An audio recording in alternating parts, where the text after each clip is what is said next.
Nosotros somos una generación que no creció con los cuentos infantiles. No conocemos los cuentos de nosotros, no nos leyeron. Entonces, en cambio, nosotros tuvimos otras historias, ¿sí? Si les tocó todavía la época de Tom y Jerry, todavía les fue un poco bien, ¿sí? Pero la siguiente generación ya no escuchó Tom y Jerry, ¿sí? No vio Tom y Jerry, o sea, esas historias infantiles ya no las tenían, tienen otras historias, ¿sí? Que con suerte son buenas, parece ser, según la opinión mayoritaria de los consumidores de manga, los mangas japoneses, algunos son buenos. Yo nunca he visto ninguno, ni me atrae ni me interesa por la estética, pero parece ser que habían algunos que eran buenos, ¿sí? Porque tenían historias heroicas, y entonces ayudó un poco a formar el imaginario. Pero los que no tuvieron eso, los que crecieron con Peppa Pig y compañía, ¿no? Y cosas parecidas, entonces tienen un gran problema, ¿sí? Tienen un gran problema. Porque nuestra conducta se basa más que en la doctrina, en las imágenes del imaginario moral. Les explico. Cuando yo veo una abuelita pasar, pasen, estoy solamente parloteando aquí. Cuando yo veo una abuelita pasar y pienso si voy a ayudarle a ella a cruzar la calle, yo no hago una deducción silogística acerca de los principios morales de si el principio de la caridad es tal cosa. Pues yo no hago eso. Nadie hace eso. Mientras estoy pensando, si llegara a hacerlo, mientras esté pensando, la abuelita ya habrá cruzado la calle. Yo solamente voy a ayudarle a ella si es que he visto que otros hayan hecho antes. Y entonces voy a ayudarle a la abuelita porque mi papá le hacía cruzar a la abuelita en la calle, ¿sí? Esa imagen es más inmediata, es más rápida, mucho más inmediata. Y entonces nosotros generalmente, la inmensa mayoría de las veces nosotros hacemos las cosas precisamente porque esas imágenes pueblan, ¿sí? Habitan nuestro imaginario, que no es lo mismo que imaginación.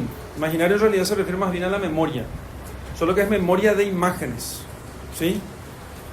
Memoria de imágenes. Imágenes que no son solamente figuras, ¿sí? Como un cuadro, sino imágenes morales, ¿sí? Lo que está bien para imitarlo, lo que está mal para rechazarlo.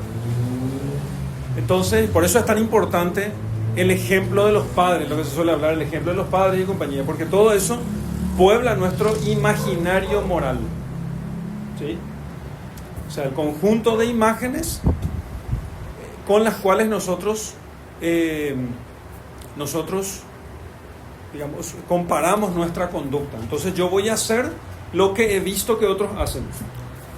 Ahora, si nosotros solamente hacemos consistir ese imaginario moral, ese conjunto de imágenes morales que nosotros vamos a imitar, en la experiencia que nosotros vemos de otros, nuestro imaginario va a ser muy pobre, porque no hay tiempo en una vida para vivir tantas vidas, para tener tanta experiencia. Entonces, ahí es donde entra la literatura, ¿sí? Ahí es donde entra la literatura.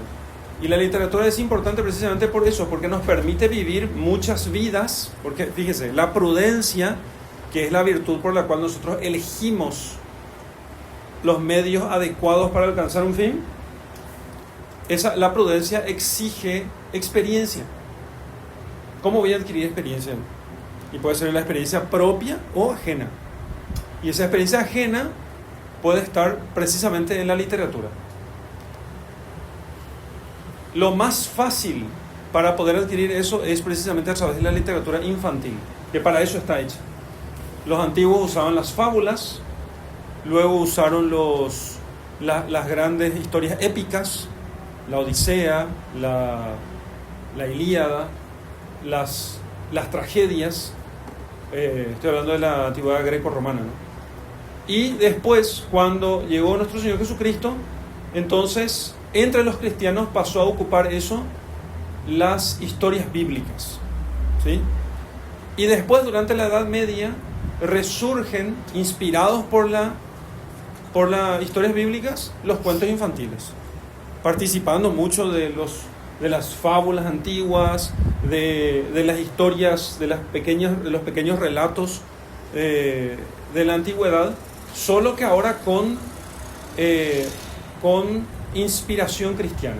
Y aquí viene el punto importante, la inspiración cristiana. Estos cuentos infantiles que nosotros conocemos, de los cuales tenemos tres grandes colecciones en Occidente, que son las colecciones de los hermanos Grimm, las de Andersen y las de Andrew Lang, en inglés. Sí, en inglés, y Grimm es francés, creo que. Alemán. Entonces, esas son las tres grandes colecciones de Occidente, ¿sí? Y después todos abrevan de esas colecciones, ¿no? Esta es la colección completa de los hermanos Grimm, ¿sí? Acá hay 300 cuentos, ¿sí? Es una selección, yo espero que esté completa. Ahora voy a leer eso, ustedes van a leer esto aquí, yo voy a leer la versión traducida del texto de los Grimm, ¿sí? Espero que esté completa, para que vean también cuál es el problema. Si está incompleta, mejor todavía, porque entonces van a ver cuál es el tema, cuál es un problema con el que nos enfrentamos. Bueno, entonces estas historias fueron hechas precisamente para poder darles una imagen moral a los niños, por supuesto, y para ayudarles a ir ejercitando ese musculito de la mente, de la inteligencia, para poder ver en todas las cosas ese toque de Jesucristo, ¿sí? ¿Qué hacían los antiguos? Lo que ellos hacían era mostrar su visión de la realidad. Un mundo dominado por los dioses, donde los hombres la única virtud que tienen es la astucia o la fuerza, ¿sí? Pero eso con Jesucristo ya no es así. O sea, nosotros ya entendimos ahora el fin de nuestra existencia. Ya es otra. A la astucia se va a sumar la prudencia, la caridad, la benevolencia, ¿sí? No se va a perder la astucia o la inteligencia, que es muy presente en las fábulas de Sopo, por ejemplo, ¿no? Pero se va a sumar las virtudes cristianas. En ese contexto vamos a leer entonces el cuento de la Caperucita Roja, ¿sí? Van a ir viendo ustedes los símbolos que tiene el cuento y cómo nos sirve a nosotros. Yo leo cuentos frecuentemente, ¿sí? Precisamente porque eso me ayuda a ejercitar a mí la inteligencia para poder encontrar símbolos. Entonces yo leo esos cuentos y voy haciendo conexiones con otros cuentos, o con historias bíblicas, o con enseñanzas de nuestro Señor Jesucristo, o con cosas de la ley natural, ¿sí? Del orden natural, que al final es el orden natural querido por Dios, ¿no? Entonces, eso es lo que vamos a ir viendo ahora, ¿sí? ¿Alguna pregunta antes de comenzar?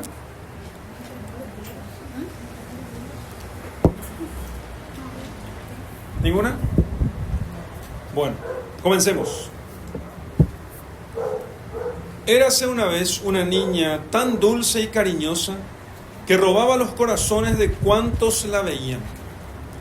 Pero quien más la quería era su abuelita, a la que todo le parecía poco cuando se trataba de obsequiarla. Un día le regaló una caperucita de terciopelo colorado, y como le sentaba tan bien y la pequeña no quería llevar otra cosa, todo el mundo dio a llamarla Caperucita Roja.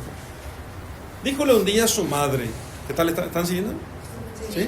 ¿Sí? Está medio alteradito, pero bien. Medio alterado. Espero que no esté tan alterado. Díjole un día a su madre: mira, Caperucita, ahí tiene... A ver, vamos a hacer lo siguiente. Dejen de leer el texto y solo escuchen, ¿sí? Después van a decirme si está alterado o no. Solo escuchen. Si quieren cerrar los ojos para no distraerse, entonces van a ir escuchando mejor. Díjole un día a su madre: mira, Caperucita, ahí tienes un pedazo de pastel y una botella de vino. Los llevarás a la abuelita, que está enferma y delicada. Le sentarán bien. Ponte en camino antes de que apriete el calor y ve muy formalita, sin apartarte del sendero, no fueras a caerte y romper la botella. Entonces la abuelita se quedaría sin nada.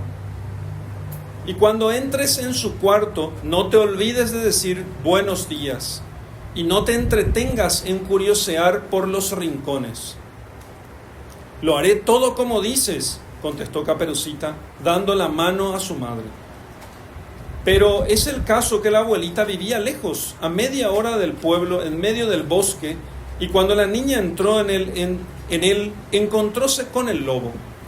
Caperucita no se asustó al verlo, pues no sabía lo malo que era aquel animal. Buenos días, Caperucita Roja. Buenos días, lobo. ¿A dónde vas tan temprano, Caperucita? A casa de mi abuelita. ¿Y qué llevas en el delantal? Pastel y vino. Ayer amasamos y le llevo a mi abuelita algo para que se reponga, pues está enferma y delicada. ¿Dónde vive tu abuelita? Bosque adentro, a un buen cuarto de hora todavía. Su casa está junto a 3 grandes robles, más arriba del seto de avellanos. De seguro que la conoces, explicóle Caperucita. Pensó el lobo: esta rapazuela está gordita, es tierna y delicada y será un bocado sabroso, mejor que la vieja. Tendré que ingeniármelas para pescarlas a las 2. Y después de continuar un rato al lado de la niña, le dijo: Caperucita, fíjate en las lindas flores que hay por aquí. ¿No te paras a mirarlas? ¿Y tampoco oyes cómo cantan los pajarillos? Andas distraída como si fueses a la escuela, cuando es tan divertido pasearse por el bosque.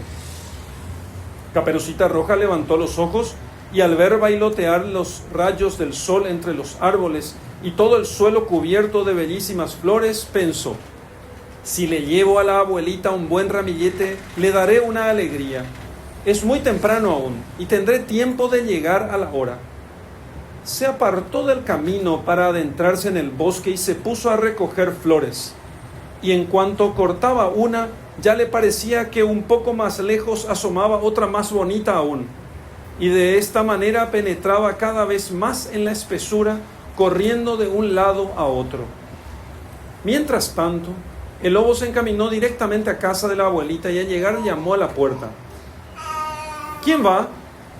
Soy Caperucita Roja, que te trae pastel y vino. Abre, descorre el cerrojo, gritó la abuelita. Estoy muy débil y no puedo levantarme. Descorrió el lobo el cerrojo, abrióse la puerta y la fiera, sin pronunciar una palabra, encaminóse al lecho de la abuela y la devoró de un bocado. Púsose luego sus vestidos, se tocó con su jofia, se metió en la cama y corrió las cortinas. Mientras tanto, Caperucita había estado juntando flores y cuando tuvo un ramillete tan grande que ya no podía añadirle una flor más, acordóse de su abuelita y reemprendió presurosa el camino de su casa. Entrañóle ver la puerta abierta. Cuando entró en la habitación experimentó una sensación rara y pensó: Dios mío, qué angustia siento. Y con lo bien que me encuentro siempre en casa de mi abuelita. Gritó: buenos días, pero no obtuvo respuesta.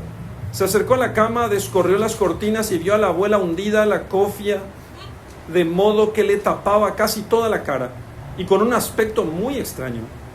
Ay, abuelita, qué orejas más grandes tienes, así te oigo mejor. Ay, abuelita, vaya manos tan grandes que tienes, así puedo cogerte mejor.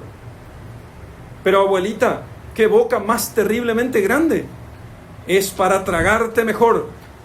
Y diciendo esto, el lobo saltó de la cama y se tragó a la pobre Caperucita Roja. Cuando el mal bicho estuvo harto, se metió nuevamente en la cama y se quedó dormido, roncando ruidosamente. He aquí que acertó a pasar por allí el cazador, el cual pensó: caramba, cómo ronca la anciana, voy a entrar, no fuera que le ocurriese algo. Entró en el cuarto y al acercarse a la cama, vio al lobo que dormía en ella. ¡Ah! Por fin te encuentro, viejo bribón, exclamó. No llevo poco tiempo buscándote. Y se disponía ya a dispararle un tiro cuando se le ocurrió que tal vez la fiera habría devorado a la abuelita y que quizás estuviese aún a tiempo de salvarla. Dejó pues la escopeta y con unas tijeras se puso a abrir la barriga de la fiera dormida. A los primeros tijerazos vio brillar la Caperucita Roja y poco después salió fuera la niña exclamando: ¡ay, qué susto he pasado! ¡Y qué oscuridad en el vientre del lobo! A continuación salió también la abuelita, viva aún, aunque casi ahogada.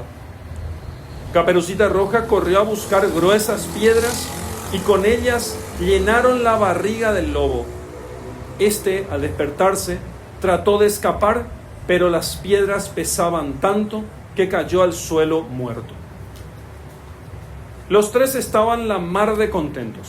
El cazador despellejó al lobo y se marchó con la piel.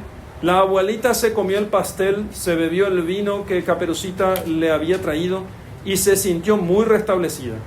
Y entre tanto la niña pensaba: nunca más, cuando vaya sola, me apartaré del camino desobedeciendo a mi madre.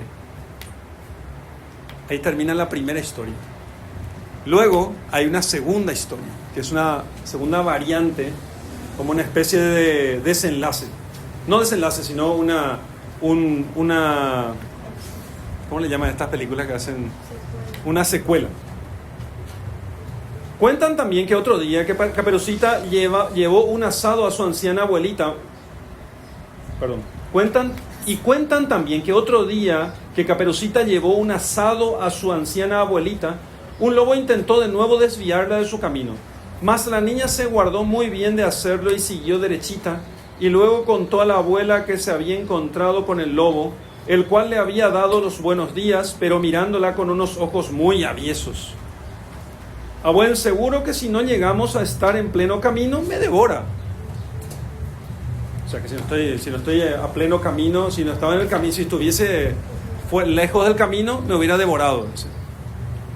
Es muy español esto, ¿no? Seguro que si no estaba en el camino, si no estaba a la vista de todos, me hubiera devorado.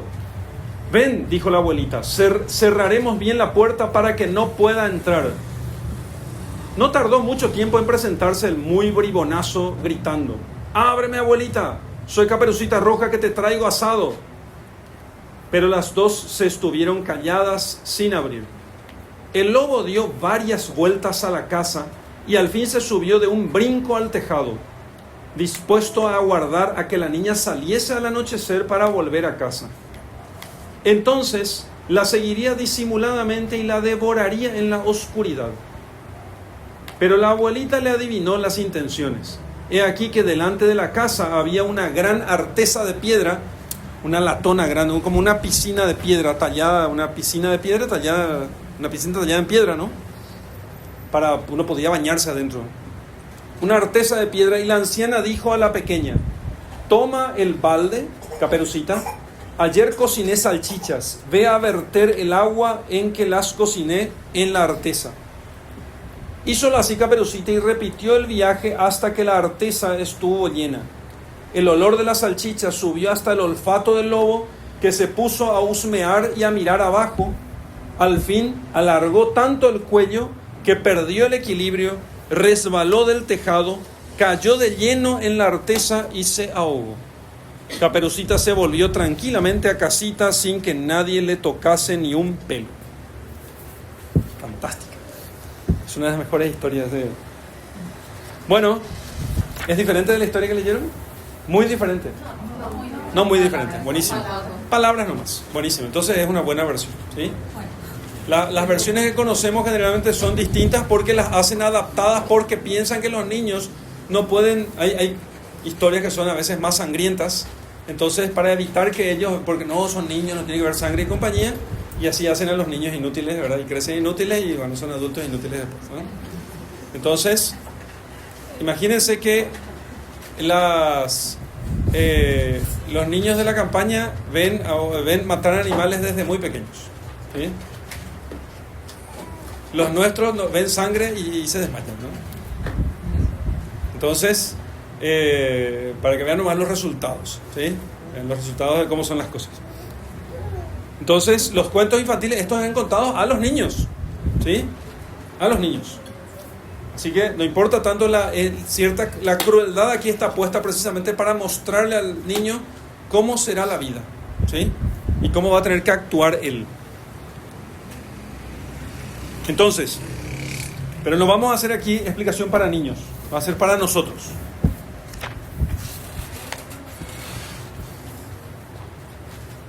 Voy a ir explicando las relaciones que pueden tener los elementos y después vamos a... Nunca piensen que una historia tiene un solo... No, esto no es una alegoría, ¿sí? No es una alegoría, no es... La alegoría son historias donde directamente vos podés pasar a su equivalente, ¿sí?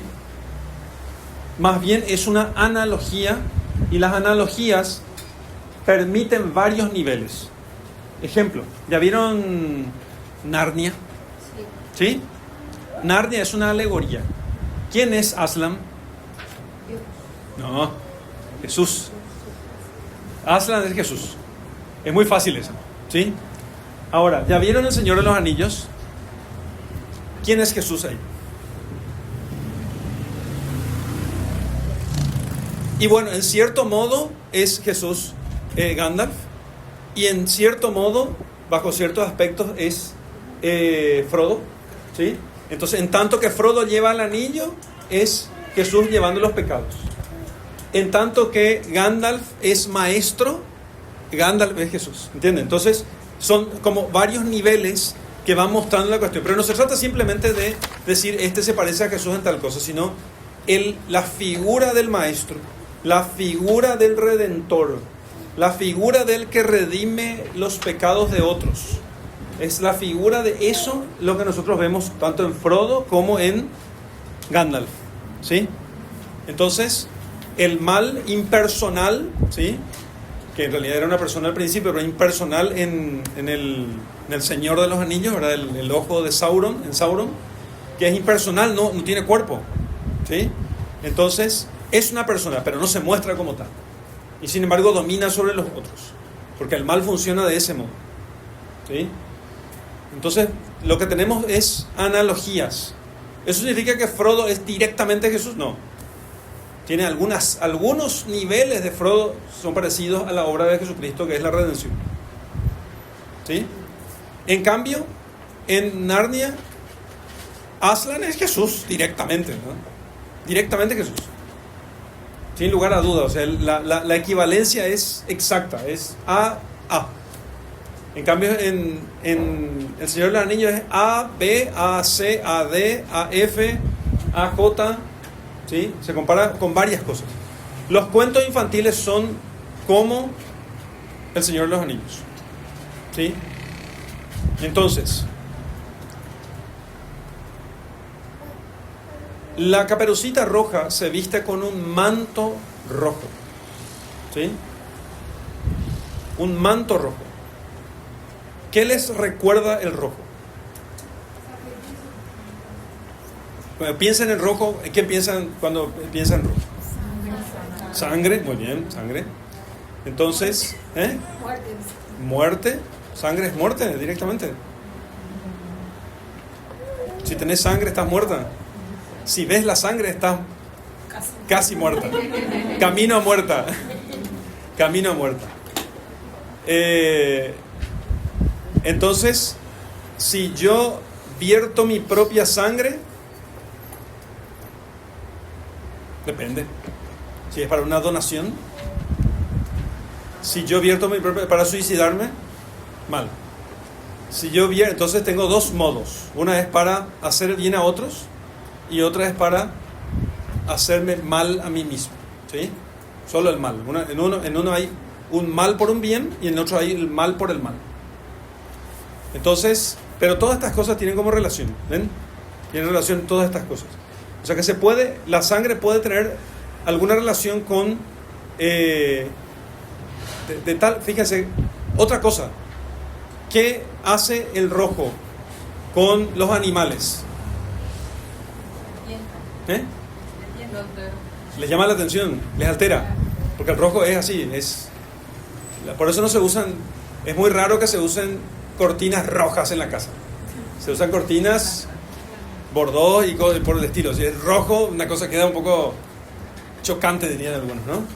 Entonces, sí, hay que combinar con otras cosas, ¿no? Hay que combinar con otras cosas. El rojo en el semáforo significa peligro. Si pasas, ¿cierto? Entonces, a partir de aquí es rojo. Eso es lo que está diciendo. ¿Y el verde? Puedes pasar. A partir de aquí, libertad. ¿Sí? ¿Y el amarillo? ¿Cómo está la cara de sus hijos cuando está enfermo? Amarilla. ¿Eh? Está pálido. Amarillo. Si la cara está amarilla, ¿qué va a decir? Ahí coño, es un de ese, eso me puede, ¿verdad? De esa que yo estrellé. Entonces, el amarillo significa enfermedad. Enfermedad es medio vida, medio muerte. Si cruzas el amarillo, medio vida, medio muerte. ¿Sí? ¿Lo ven? ¿Eh? Claro, no sabemos lo que va a pasar. Si cruzas en rojo ya sabemos lo que te va a pasar. Si cruzas en amarillo, no sabemos lo que te va a pasar. Por eso se eligieron esos colores. ¿Se dan cuenta cómo todo esto tiene? Si ustedes aprenden a ver estas cosas, no solamente van a elegir mejor un montón de otras cosas, sino que van a ver mejor el mundo. ¿Sí? Van a entender mejor el mundo. Entonces, la Caperucita Roja se viste de rojo. ¿Sí? Entonces, la primera relación que podemos encontrar nosotros es que ella parece que la tradición nos quiere contar que aquí ella, en algunas líneas interpretativas, se parece un poco a Jesucristo, porque ella va a llevar, primero era muy buena, en segundo va a llevar a su abuelita pan pan, la torta, y vino, como la Eucaristía, ¿no? Y su abuelita es precisamente el pueblo del Antiguo Testamento, que está envejecido, porque siempre en el Antiguo Testamento a Israel se le pinta como una anciana ya decrépita, ¿sí? A punto de morir, y entonces es Cristo quien visita a esa humanidad ya anciana, ¿sí? Del Antiguo Testamento, para llevarle pan y vino para que se ponga bien. ¿Quién va a imaginarse? Alguno puede decir, pero ¿a quién se le imagina mandarle a la abuelita pan y vino? ¿Sí? Es que son historias simbólicas, ¿sí? Por eso tampoco podemos decir, ¿y cómo le cortó el vientre? ¿Sí? ¿Cómo le cortó el vientre al lobo sin que se dé cuenta mientras estaba durmiendo? Les voy a explicar después cómo puede pasar eso, ¿sí? Entonces,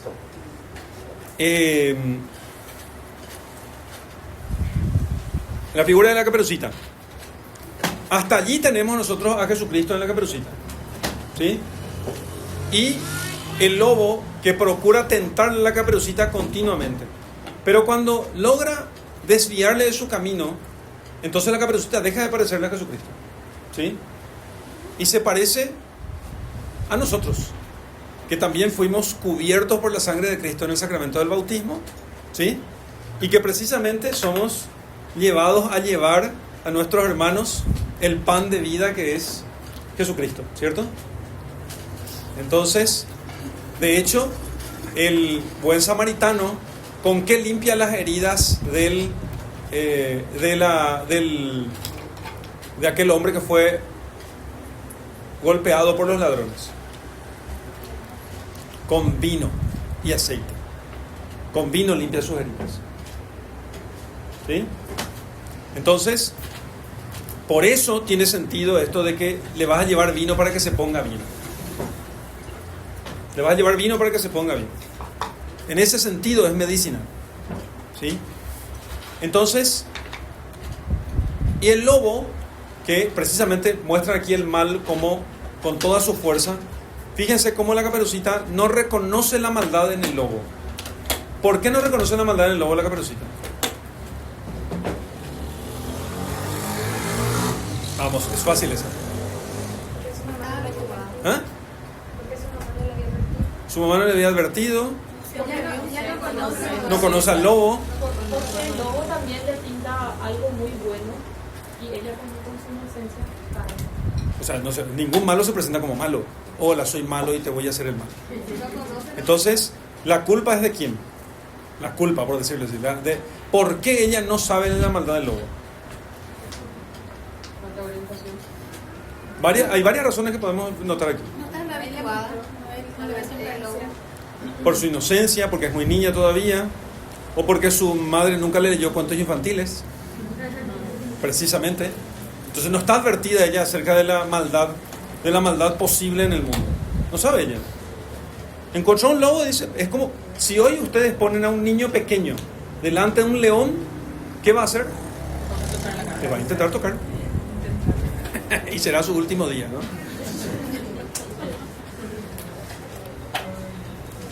Porque no sabe todo, no tiene experiencia, ¿sí? No está advertido de quien le pide desviarse del camino. Si alguien le pide desviarte del camino, no le hagas caso, ¿sí? Solamente le dijo, no te desvíes del camino, ¿sí? Pero como encontró otro mayor que ella, y bueno, y que le habló tan amablemente, se dan cuenta que esta es una lección moral súper sencilla que cualquier niño va a poder entender, ¿sí?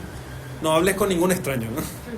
¿Sí? No hables con los extraños. La Caperucita Roja puede servir muy bien para eso.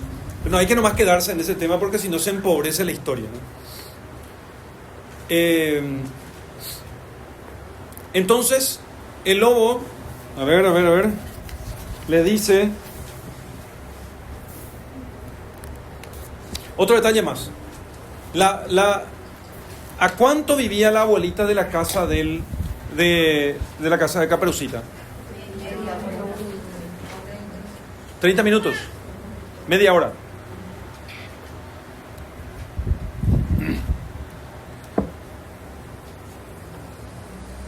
A ver, ¿qué significa eso? ¿Por qué no una hora? Puede pasar rápido. Porque hacer el bien al prójimo no te lleva toda la vida. Te lleva la mitad, pero no toda la vida. ¿Sí? Hacer el bien al prójimo, practicar la caridad, te lleva mucho tiempo, pero no te lleva toda la vida. ¿Sí? Entonces, te lleva un cierto tiempo nada más. Y hay que ponerse a gastar ese tiempo para hacer el bien al prójimo. Y vale la pena hacerlo. Por eso es media hora y no, aún así es lejos. ¿Sí? Entonces, conversan. Buenos días. ¿A dónde vas tan temprano? A la casa de mi abuelita. ¿A qué llevas en el delantal? Pastel y vino. Ayer amasamos, llevó a mi abuela. ¿Dónde vive tu abuela? Un buen cuarto de hora, bueno, en realidad 15, hasta un buen cuarto de hora todavía de allí. Y está justo detrás de 3 grandes robles, más arriba del seto de avellanos. Seguro que la conoces, explicóle. Entonces, fíjate en las flores, Caperucita. Mira aquí todo lo que pasa. Mira las flores, mira las aves, mira qué lindo todo esto. Fíjense cómo actúa la tentación, ¿sí? La tentación nunca se presenta directamente como mal. ¿Sí? Jamás. Pero ¿cómo va a ser malo si es tan bueno? ¿Verdad? Pero ¿cómo va a ser malo esto que hago si me hace tanto bien? Pero ¿cómo va a ser malo esto si da gusto? Pero ¿cómo si me hace crecer? ¿Cuál es el único criterio que tiene Caperucita para saber que está mal lo que ella está haciendo? ¿Eh? La desobediencia. Que haya desobedecido a su madre. Ese es el punto. Que haya desobedecido a su madre. Todo era bueno. Llevar flores a su abuela. Claro que era bueno todo eso. Pero no era. Todo eso era una tentación. ¿Sí? Todo eso era una tentación. Su único criterio es la instrucción que les dieron al principio. Les dio al principio su madre. Ese es su único criterio. Entonces la tentación siempre se presenta a nosotros así, como cosas buenas, como cosa que da gusto, como cosa que nos hace bien, como cosa que es agradable, como cosa inclusive que es aparentemente para el bien del otro. Se me viene a la mente ahora, no, pero tengo que hacer este tema, no, tengo que dejar esta cuestión porque me hace sufrir, feroz pecado voy a cometer. Le tengo que dejar a mi marido porque me hace sufrir.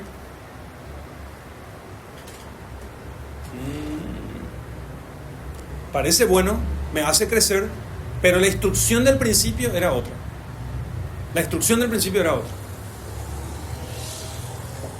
No vas a llegar sin flores, pero hubiera llegado. Y no se lo hubiera devorado a la abuelita, ¿no? Entonces, fíjense cómo eso nos muestra precisamente la primacía de los mandamientos sobre esas apariencias de bien que nosotros tenemos en el camino. Que son apariencias de bien. Parecen cosa buena, pero los mandamientos, la instrucción inicial es más clara. Ella es más luminosa y ella es más segura. Aunque por momentos me parezca menos provechosa, menos productiva, o que haya menos ganancia en ella. Todavía no llegamos a la casa de la abuelita. ¿Vieron todas las cosas que hay aquí? ¿Sí? ¿Preguntas hasta acá? ¿Están siguiendo? ¿Están perdidas? ¿Están asombradas? ¿Están...? ¿Cómo uno se da cuenta que eso que es bueno en realidad es malo? Por la instrucción inicial. Nos vamos a la base de vuelta para saber. Nos vamos siempre a la base. Siempre nos vamos a la base. Tiene que coincidir con eso. Eso es lo principal. ¿Sí? Si no coincide con eso, entonces, aunque parezca bueno, hay un caso que siempre cuento. San Ignacio de Loyola, cuando entendió finalmente que Dios le pedía que él fundase la Compañía de Jesús, la Orden de los Jesuitas, entonces se juntó con sus compañeros, comenzaron a vivir juntos y fueron a la Universidad de la Sorbona en París para hacer la teología y ser ordenados sacerdotes, ¿no? Entonces, estando en clase, se le aparecía en plena clase, tenía visiones San Ignacio, visiones de Cristo crucificado. Se le apareció a Cristo crucificado y eso le producía grandes lágrimas. A ver, ¿qué dicen ustedes? ¿Es de Dios o es de demonio? Estaba en clase.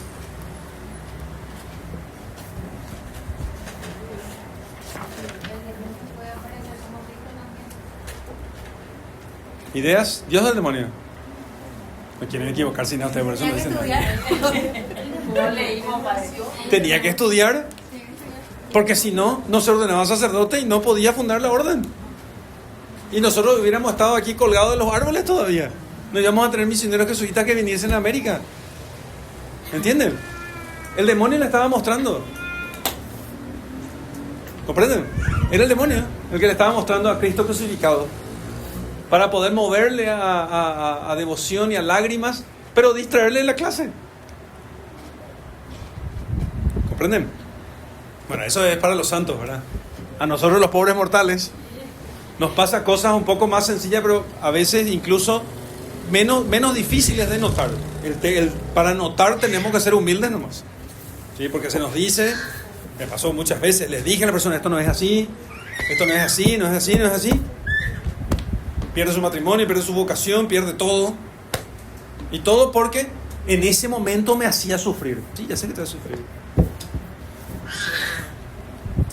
Hemos sufrido 1000 cosas, pero el que se mantuvo fiel a los propósitos iniciales, a las promesas, a los mandamientos, ese es el que termina. Entonces, fíjense cómo el diálogo entre la Caperucita y el lobo se parece a quién. Al diálogo entre Eva y la serpiente. Muy bien. Entre Eva y la serpiente. Entonces, pero La tentación nos desprecia, el demonio desprecia al hombre. Esta rapazuela está gordita, es tierna y delicada y será un bocado sabroso, mejor que la vieja. ¿Sí? Voy a agarrarle a las dos. Y se adelanta, ¿no? Mientras Caperucita está haciendo algo bueno para su abuela, el lobo va y devora a la abuela. Devora de un bocado a la abuela, ¿sí? Primero la engaña, diciéndole, hola, soy Caperucita. Bueno, dice la abuela, adelante, ¿sí? Entra el lobo y le devora a la abuela de un bocado. ¿Puede pasar eso en la realidad? ¿Puede hablar un lobo en la realidad? Tampoco. Entonces, pero si los niños a veces, sobre todo los chiquitos sí entienden estas cosas porque todavía no están si les educamos bien, no están corrompidos y no van a hacer este tipo de preguntas. Los más grandes a veces ya por la escuela y compañía van a decir, pero los lobos no hablan mamá, ¿verdad? Entonces, ¿qué decimos? ¿Qué podemos decir cuando alguien pone esa objeción?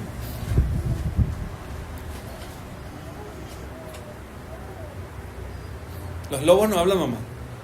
Los lobos no pueden comer. ¿Cómo? ¿Qué clase de boca tiene que se comió la abuela de un solo bocado? No masticó. Se tragó directamente.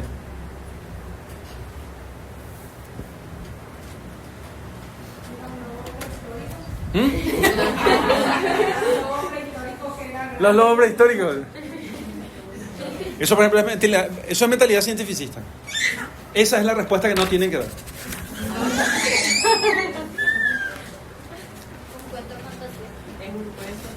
Tampoco. Eso es como decir, Papá Noel no existe. Y no sé, la serpiente tampoco hablaba. No sé. La serpiente sí hablaba. Precisamente. No. Esa serpiente hablaba. Esa serpiente hablaba. Le sedujo de una palabra que le... Esa serpiente hablaba. Justamente. Esa serpiente hablaba.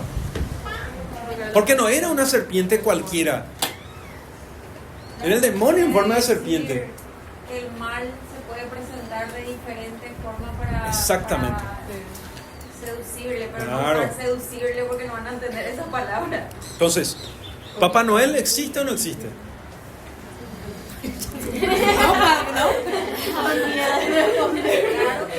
El peor momento en la vida de un niño es cuando algún primo pelotudo viene y le dice, vos no sabías que Papá Noel son tus padres, ¿verdad? O que los Reyes Magos son tus padres. Y dice, a esos hay que asesinarlos, ¿verdad? No, azotarlos nomás. Así se corrige. Hay que azotarlos a esos niños. Yo tengo un primo que hizo eso. Parece que perdió la fe ahora, al cabo del tiempo. Imagínense. Y yo me planté en ese momento. Claro que no, dije.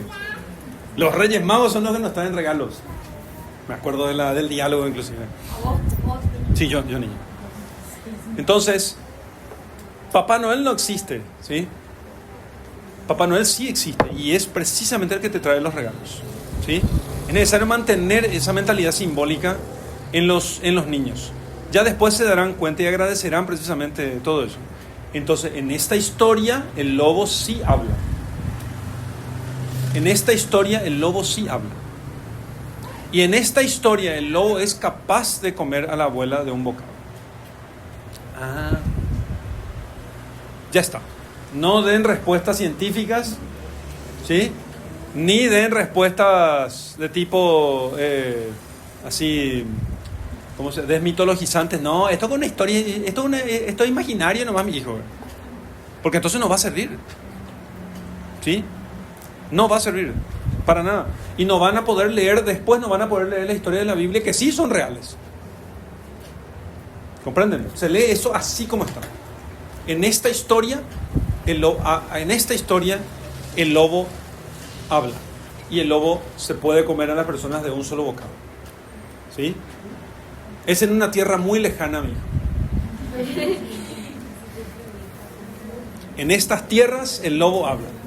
¿Entienden? ¿Entienden cómo funciona el tema? ¿Sí?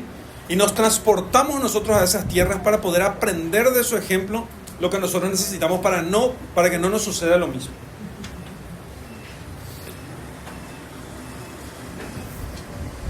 ¿Qué significa? ¿Qué simboliza que el lobo se devora a la abuelita y a Caperucita de un solo bocado sin masticarlas?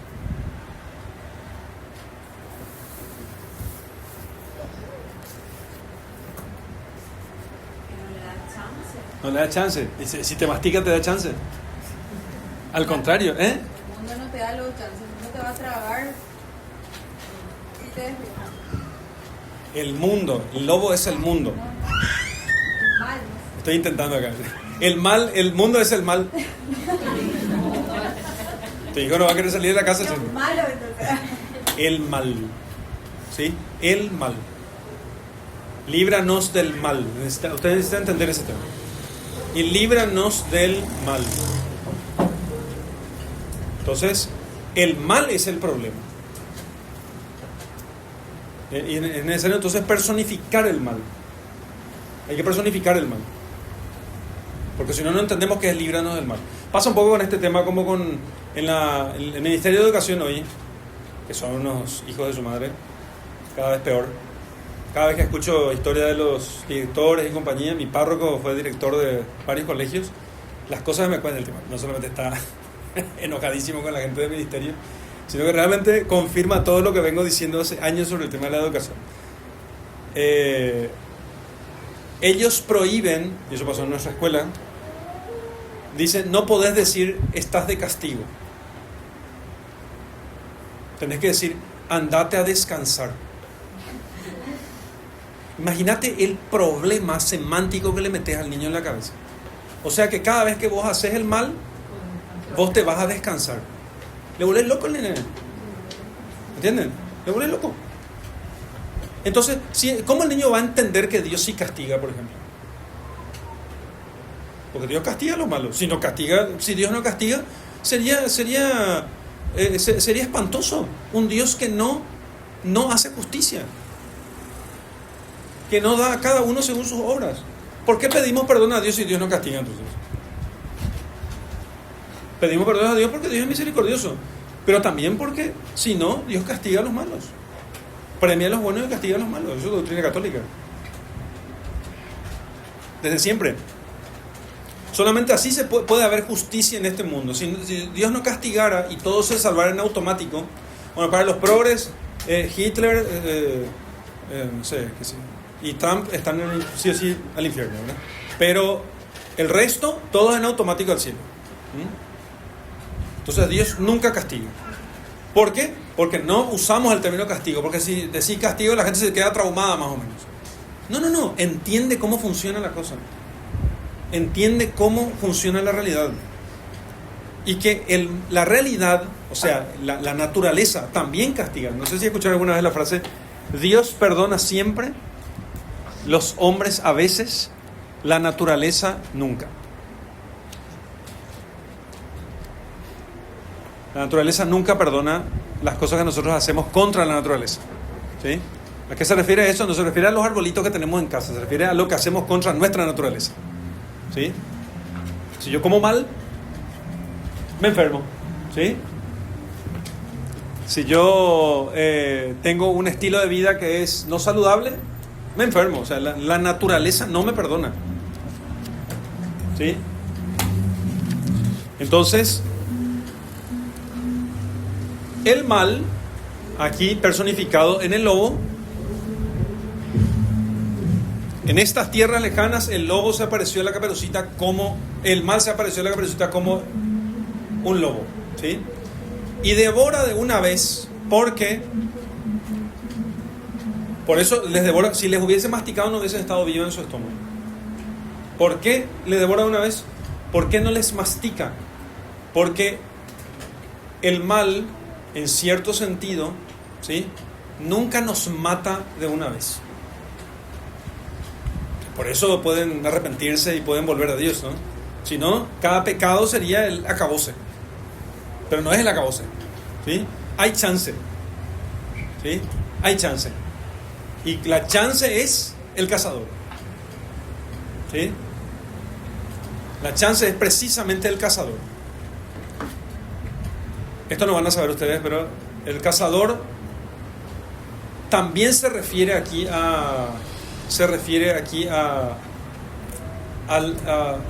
en cierto modo se refiere a Jesucristo, ¿verdad? Pero sobre todo el cazador en la simbología antigua es, a ver quién imagina un cazador en la simbología antigua.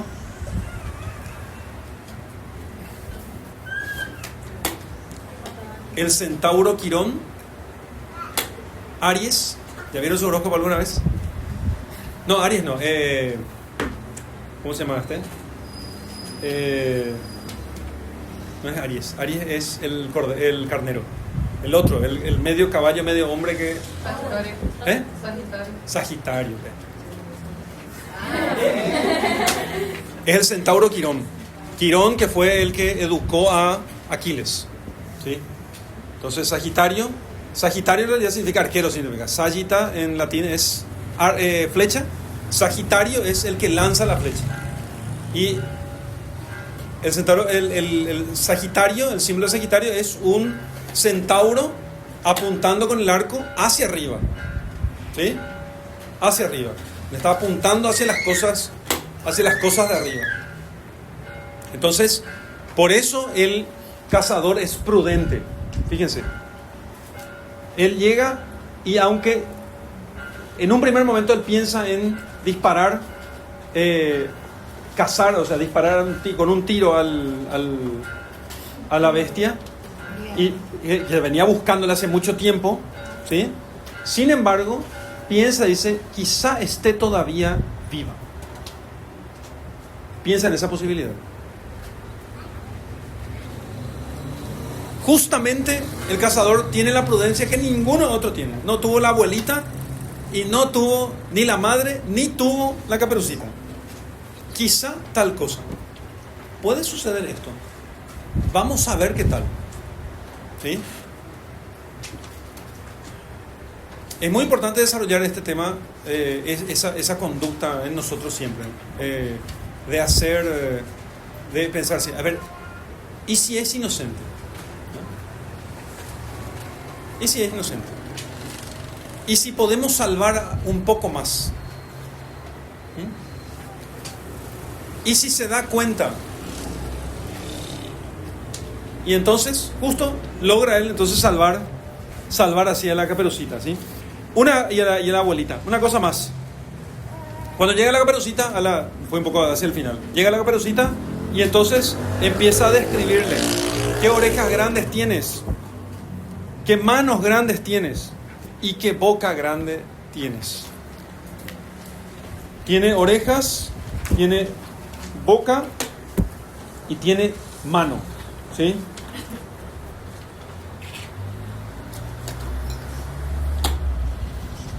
Bueno, aquí no se me ocurre nada, ¿eh? Voy a pasar al siguiente. Hay cosas que no se me ocurren, pero esta no se me ocurre nada. Tengo unas ideas un poco vagas allí, pero no sé si coinciden tanto.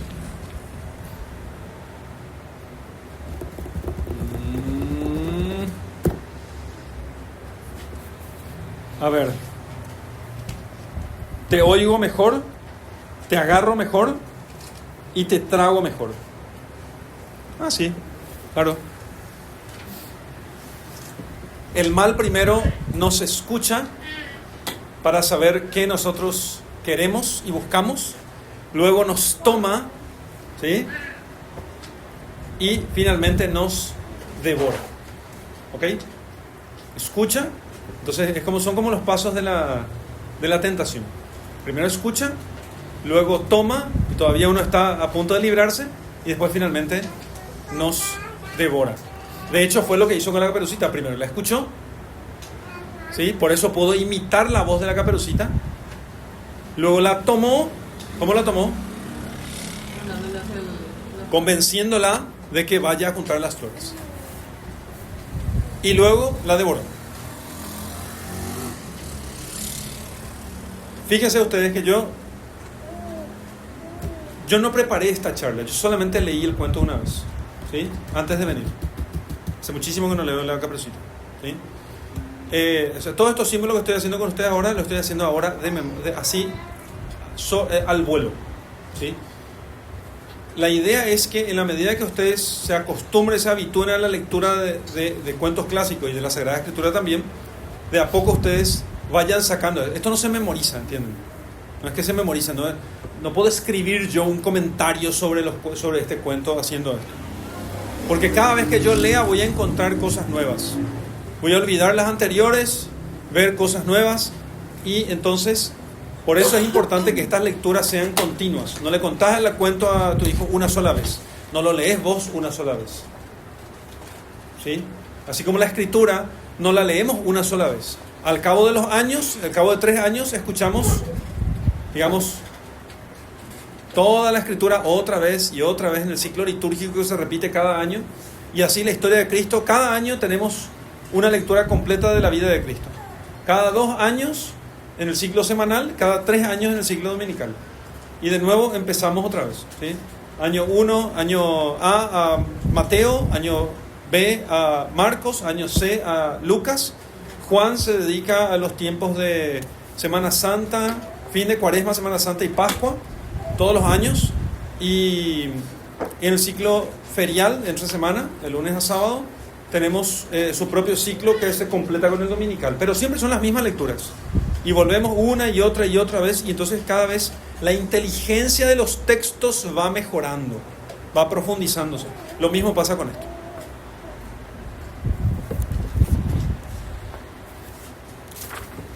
Muy bien. Entonces,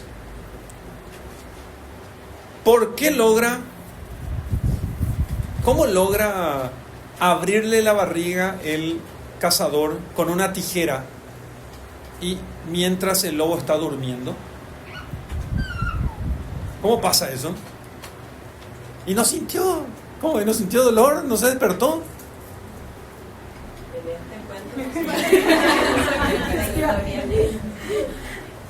Porque cuando nosotros estamos llenos del mal, ¿sí?, nosotros ya no sentimos nada. Es lo que San Pablo dice, conciencia cauterizada, conciencia encallecida, podrías decir. Vos ya no sentís el mal, no sentís, y ya no sentís el daño que se te puede hacer, ¿sí?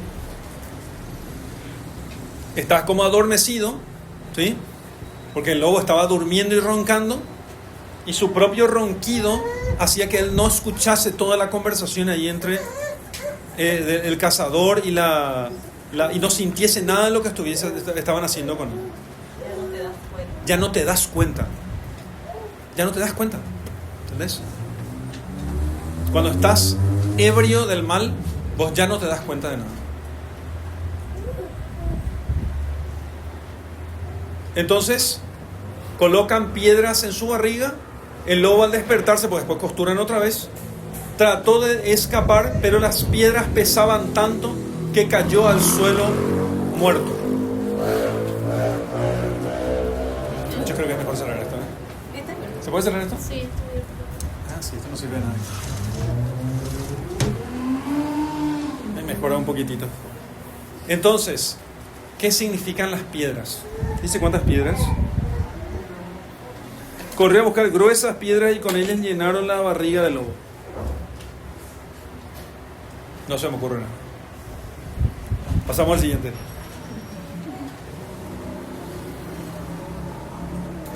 Y entonces quedaron los 3 contentos. El cazador despellejó al lobo y se marchó con la piel. La abuelita se comió el pastel y se bebió el vino. Y la niña pensaba, o sea, el cazador hace rato que estaba buscando al lobo, consiguió él su objetivo, finalmente, y quedó con el trofeo, ¿sí? La abuela finalmente comió el pastel y el vino, y la Caperucita, ¿cuál es la razón de su alegría? Haber aprendido algo. Nunca más, cuando vaya sola, me apartaré del camino desobedeciendo a mi madre, que es la iglesia. ¿Lo ven? Eso es. Esa es la enseñanza del cuento. ¿Ven que hay muchas cosas ahí? Y para nosotros también, ¿no? A ver, ¿qué les parece esto? A mí me llamó la atención también cuando sale del lugar oscuro de la panza del lobo, Sí. el cazador, y me sentí que Cristo me vino a No, al rescatar. llegar a la casa le dice que este lugar le da miedo. Eso lo ya da un indicio de que no hizo caso al... Claro, también, este lugar me da miedo, sí, porque no es como cuando la abuela estaba, ¿no? Sí, o sea, la abuela ya no está. Estoy sintiendo algo. Eso no es para mostrar que también nosotros sentimos algo. Esto es simbólico, ¿eh? No vayan a pensar, entonces ella sintió una mala vibra, ¿sí? Entonces existen las malas vibras. No existe ninguna de las cosas que están aquí propiamente. Todo esto simboliza algo, ¿sí? No existen las malas. Por eso es necesario que nosotros entendamos que de esto no podemos sacar doctrina. No podemos sacar doctrina de esto. Necesitamos tener, por decirlo así, el catecismo aquí bien puesto y entonces decir, no existen las malas vibras. ¿Qué simboliza? ¿Qué significa eso que siente la Caperucita? ¿Sí? En la primera no me voy a dar cuenta, pero después voy a darme cuenta, porque lo que puede significar eso es precisamente como la abuelita era muy buena y quería mucho a la Caperucita, ¿sí? Entonces, no sé, se me viene ahora, porque me viene, ¿sí? Se me ilumina alguna cosa. Allí donde está, allí donde está el Espíritu de Dios, hay caridad, mansedumbre, paz, dice la Escritura, ¿no? Pero no es buenas vibras, ¿no? Por si acaso.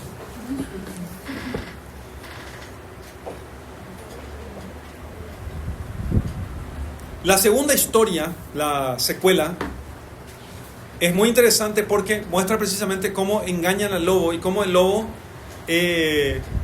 intenta acechar a la Caperucita, y la astucia de la abuela, su experiencia, que la Caperucita fue derecho, esta vez sí fue derecho, no habló con nadie, aprendió la lección y va directo a la abuela, y entonces la astucia de la abuela le salva, su experiencia, su vejez, ¿sí? Acá tenemos una niñita y una anciana. Ven el contraste enorme que hay. La astucia de la anciana es la que enseña a la niña lo que tiene que hacer. Ella es la que adivina las intenciones del lobo.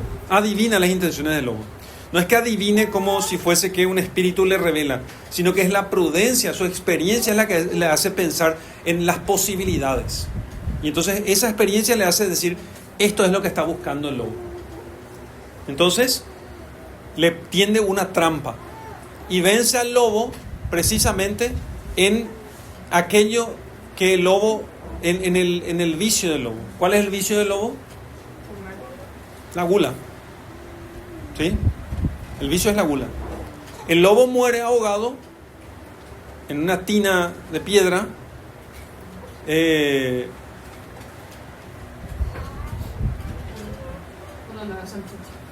por el olor de salchicha, ni siquiera por la salchicha de verdad. ¿Sí? La trampa sería también para el lobo. Es una trampa para el lobo, sí. La gula estaba puesta en la piscina, pero abajo lleno de piedra. Exactamente. Yo iría más allá. La Escritura dice que cuando se habla, esa es la lectura de la fiesta del Sagrado Corazón de Jesús, que no vayáis a cisternas agrietadas. Vengan a mí, que es la fuente donde no se pierde el agua. Entonces, estas cisternas o piscinas agrietadas, se coloca el agua y se pierde el agua. En cambio, en esta se mantiene el agua, ¿sí? Y allí es donde el mal se termina ahogando, ¿sí? En estas piscinas, en estas fuentes de agua viva, ¿sí? Porque la salchicha parece poca cosa, pero en realidad era el alimento, el alimento de la abuelita. O sea, ellos comieron de eso, ¿sí? Se parece un poco a las fuentes bautismales, ¿sí? El mal es vencido precisamente en las fuentes bautismales. Pero tenés también el elemento del lobo, que es vencido por la gula, ¿sí? Entonces, si uno quiere dar lecciones a sus hijos, si quiere meditar en alguna de estas cosas, puede tomar algunos detalles y desarrollar esos detalles, ¿sí? Solamente esos detalles. Si ustedes hacen esto con los niños, se van a cansar de ustedes. Son muchos niveles y demasiados temas. Pero se dan cuenta que un solo texto, un solo cuento, nos llevaría meses comentarlo. ¿Sí? Meses. Un solo cuento nos llevaría meses. Meditarlo y comentarlo.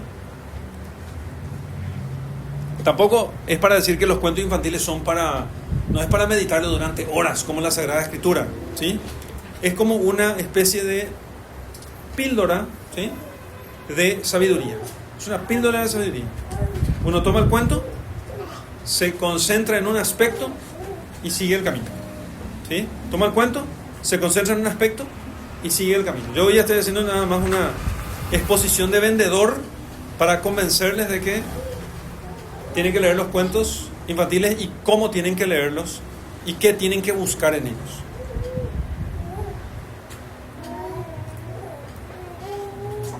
Bien.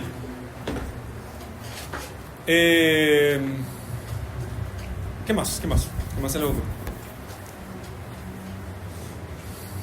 Lo de las piedras. Las piedras. Lo decía una parte de la escritura.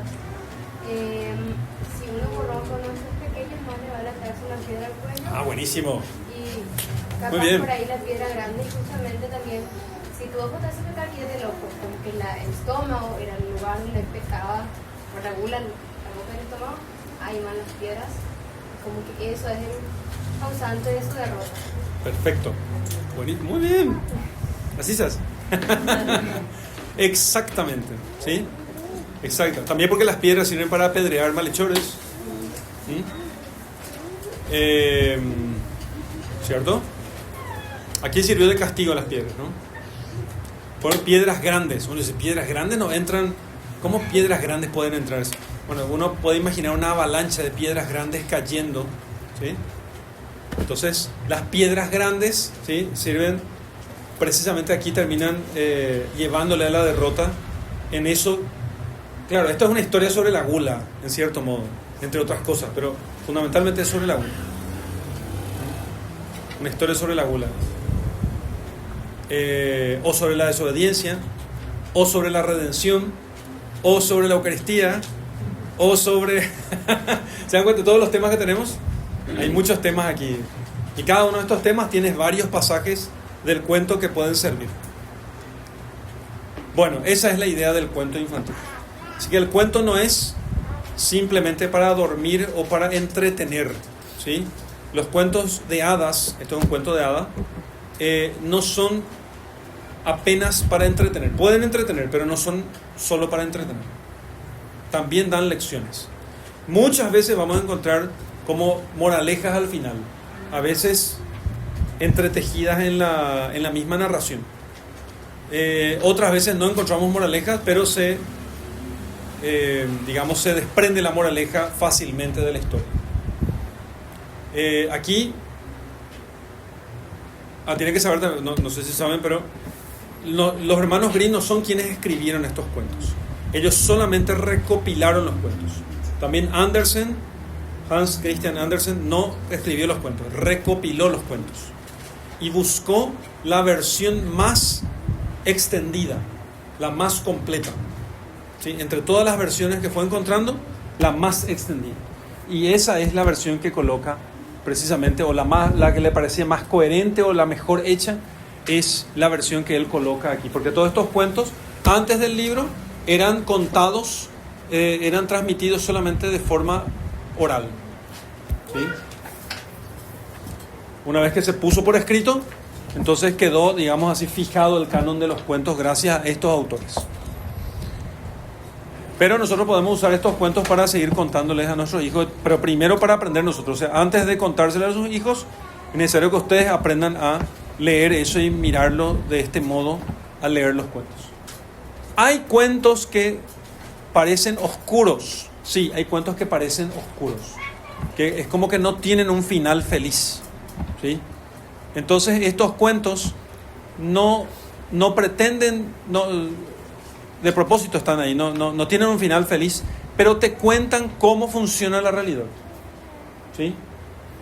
O cómo sería la realidad sin la gracia, digamos así, sin Jesucristo. Cómo funciona la realidad sin Jesucristo. Aún así, esos cuentos oscuros, ¿sí? Es importante leerlos y entenderlos. ¿Qué más se les ocurre? Me quedan 10 minutos. Sí, Y todos los cuentos que encontramos por ahí podemos leerlos. Conviene que eviten los cuentos adaptados. ¿Sí? Los adaptados por Disney sobre todo. Entonces, eviten esos cuentos. Por eso les pedí que busquen en el colegio ellos saben bien sobre estas cosas, ellos tienen sus versiones bien seleccionadas para a los niños en el colegio se les lee el cuento así como está. ¿Sí? Si hay sangre, si se corta el estómago a alguien, si se muere, se cuenta así como está, porque los niños necesitan entender esas cosas desde el principio. ¿Sí? ¿Eh? Se le manda el calabozo. ¿Sí? ¿Qué? ¿A los niños? No se le mandan a descansar. Sí, se le manda el calabozo. Ok, de castigo. Por ejemplo, yo enseñaba en otra institución donde justamente el Patito Feo tenía apenas 3 páginas. Sí. Yo ahora, no, y por eso te digo. Patito Feo impresionante. Y entonces ahora yo leí el otro que tenía casi 10 páginas y aprendí muchísimas cosas más. Voy a sacar O sea, por eso conviene más que se lean los cuentos así clásicos antes que los libros que uno compra así por la calle. No compren en la calle. No compren en la Porque calle. son mucho más reducidos, inclusive el Luisito de Oro, los 3 cerditos, Caperucita Roja. Yo tengo la versión completa en PDF. Eso pueden imprimir y ya tienen todo ahí. No ¿Sí? conviene entonces leerlo eso a los chicos. ¿Cuál? Y los que son... No, las adaptadas no. Las adaptadas no. No les lean las adaptadas a sus chicos. No lean ustedes, ¿sí? Entonces, en la versión... Así que si les sirve, se le puedo mandar a ella y imprimen de a poco, todo junto en cuaderno, y ya tiene ahí de una vez la colección completa, ¿no? Porque además los cuentos antiguos están ya muy destilados por la cultura, ¿sí? Fueron siglos contándose esos cuentos, ¿sí? Las adaptaciones son de un tipo que miró y dijo, ay no, esto no se puede contar a un niño, y adaptó allí. Es una adaptación de escritorio eso. Sí, por algo ya se cuenta, por siglos se vino contando esa versión. Entonces, hay que mantenerla así como está.